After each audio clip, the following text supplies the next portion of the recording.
Hello दोस्तों, welcome back new horror story. दोस्तों, हमारी आज की स्टोरी हमें विजय ने भेजी है, तो चलिए हम इसे विजय के जुबानी सुनते हैं। हेलो दोस्तों, मेरा नाम विजय है। मैं हरियाणा में एक गांव का रहने वाला हूँ। पहले हम हमारे गांव में ही रहा करते थे। अब तो मैं अपनी जॉब के सिलसिले में अपनी पूरी फैमिली के साथ दिल्ली शहर में रहता हूँ। मैं आज आपको हमारे गांव के एक घटना के बारे में बताना चाहता हूँ। दरअसल हुआ कुछ यूं था। हमारे गांव में एक दरख्त था। उस दरख्त के बारे में सभी लोग कहते थे कि इस दरख्त के ऊपर एक चुड़ैल रहती है और ये दरख्त उसका घर है।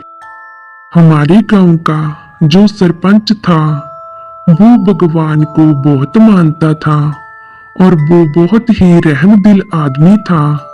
वो बहुत बड़ा एक कारोबारी आदमी था। उसका बहुत काम चलता था। उसके पास बहुत जमीन थी। वो पूरे गांव में से सबसे ज्यादा पैसे वाला था और पूरे गांव में मशहूर था।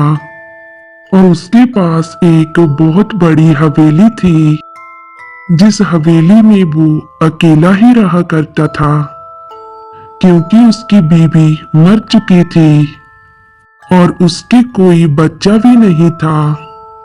उसने अपनी जिंदगी की एक सबसे बुरी और बड़ी गलती कर दी, जिस गलती की सजा उसे मौत के रूप में मिली।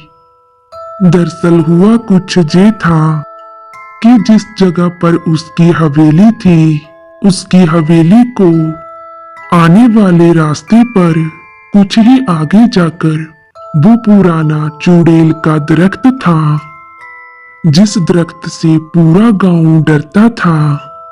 सभी लोग कहते थे कि वहां पर एक बहुत बुरी और भयानक चुड़ैल रहती है और लोग कहते थे कि आधी रात के समय सिर्फ उसकी गर्दन हवा में उड़ती हुई दिखाई देती है और उस चुड़ैल के डर से कोई रात के समय अपने घर से बाहर नहीं निकलता था।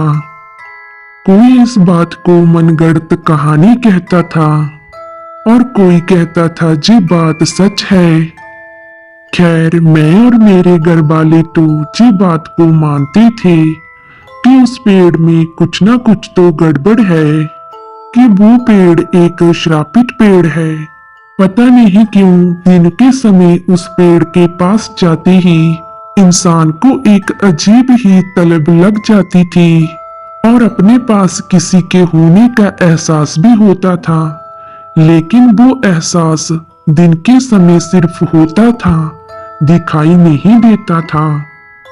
सब कहते थे कि कुछ ना कुछ तो वहां पर है, लेकिन गांव के इक्का दुक्का लोग ही इस बात को मनगढ़ंत कहानी कहते थे।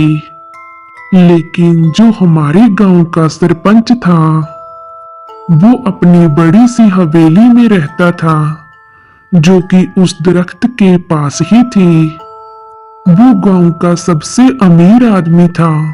वो इन सब बातों को बिल्कुल नहीं मानता था। वो बहुत पढ़ा लिखा था और अपनी पढ़ाई के चलते ही वो इन सब बातों में बिल्कुल भी यकीन नहीं करता था और गांव वालों को भी इन सब बातों पर यकीन ना करने के लिए कहता था। और धीरे धीरे वक्त गुजरता गया और दरख्त पर रहने वाली चुड़ैल की बातें भी गांव में दिन ब दिन बढ़ती जा रही थी। अक्सर ही रात के समय कोई मजबूरी में जब उस दरख्त के पास से गुजरता तो वो चुड़ैल हमेशा ही उसे परेशान करती और कभी कभार तो किसी को अपना शिकार भी बना लेती। और जो भी इंसान उस चुड़ैल का शिकार बन जाता तो सुबह होते ही वो खबर गांव के सरपंच के पास पहुंच जाती। जब ये बातें हद से ज्यादा बढ़ने लगी तो हमारे गांव के सरपंच ने कहा कि मैं इस दरख्त को काट दूंगा। और वो गांव वालों से कहता है कि जब ये दरख्त ही नहीं रहेगा तो इस पर रहने वाली चुड़ैल भी चली जाएगी। और गांव वालों से वो ये भी कहता था कि जहां पर ऐसा कुछ नहीं है, सिर्फ आप लोगों का वहम है, इसीलिए मैं इस दरख्त को काट दूंगा। और वो गांव वालों को बताता है कि मैं तो रात के समय अक्सर ही जहां से गुजरता हूँ, मुझे तो आज तक कोई भी चुड़ैल जहां पर दिखाई नहीं दी। तुम सब अनपढ़ लोगों को ये बात कौन समझाए कि भूत चुड़ैल वगैरह कुछ नहीं होते हैं। और गांव के सरपंच ने अपनी दी हुई जवान के अनुसार अगले दिन ही उस पेड़ को काट दिया और उस पेड़ की जड़ के ऊपर मिट्टी का तेल डालकर उसमें आग लगा दी।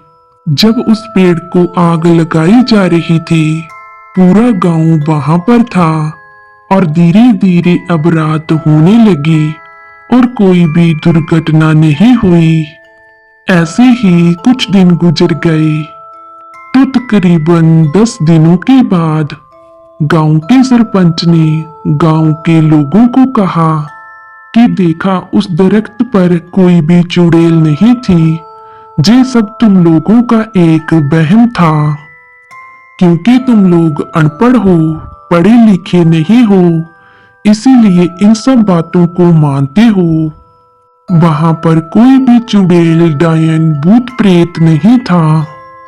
अब धीरे धीरे गांव वाले भी सरपंच की बात को मानने लगे थे कि चलो अच्छा ही है, हमारा जे वहम था और सरपंच की वजह से हमारा जे वहम दूर हो गया। और उसी रात जब रात के 12 बजे जब सरपंच अपनी हवेली में था, तो रात के 12 बजते ही सरपंच की हवेली में आग लग गई। हवेली में आग लगने की खबर को सुनकर वहां पर हवेली के पास सारा गांव इकट्ठा हो गया, मगर आग इतनी तेज थी कि वो हवेली को ना बचा सके। गांव वालों को हवेली के अंदर जाने के लिए रास्ता भी नहीं मिल रहा था, जिससे वो जाकर गांव के सरपंच की जान बचा सके। और जो भी रास्ता उनको मिल रहा था, उस पर आग इतनी थी कि किसी भी इंसान का उस रास्ते से जाना नामुमकिन था। अब पूरा गांव वहां पर खड़े होकर हवेली को बस चलता हुआ देख रहे थे। और तकरीबन 5-6 घंटों की मेहनत के बाद उस हवेली की आग को बुझाया गया और बड़ी ही मुश्किल से गांव के सरपंच को हवेली से बाहर निकाला गया। गांव का सरपंच आग की वजह से पूरी तरह से जल चुका था। गांव वालों ने जल्दी से डॉक्टर को बुलाया। उन्होंने सरपंच का जल्दी से इलाज शुरू कर दिया। और जब भी गांव के लोग सरपंच का हाल चाल पूछने के लिए जाते, तो बस वो गांव वालों को यही बात कहता कि उसी दरख्त वाली चुड़ैल ने मेरी हवेली को आग लगा दी है और मुझे भी उसी ने आग लगाई थी। और वो मुझे आग लगाते हुए कह रही थी कि मैं तुमसे अपना बदला ले रही हूँ। तूने मुझसे मेरा घर छीना था, तूने मेरे घर को काट दिया और उसकी जड़ को आग लगा दी, और अब मैं तेरे घर को तुझसे छीन लूंगी। वो उस आग में इतनी बुरी तरह झुलस चुका था कि आखिर 15 दिनों की दुख भरी पीड़ा सहकर उसकी मौत हो गई।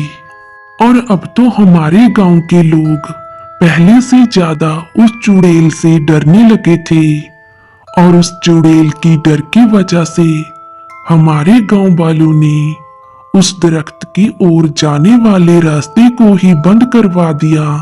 वो दरख्त तो जल चुका था, लेकिन उसका खौफ आज भी गांव वालों के दिलों में मौजूद था। तो दोस्तों, ये थी हमारी आज की कहानी। अगर आपको हमारी आज की स्टोरी पसंद आई तो प्लीज वीडियो को लाइक शेयर जरूर कीजिए और हमें मोटिवेट करने के लिए एक प्यारा सा कमेंट भी जरूर किया कीजिए। तो चलिए दोस्तों, हम आपको फिर मिलेंगे एक और नई कहानी के साथ।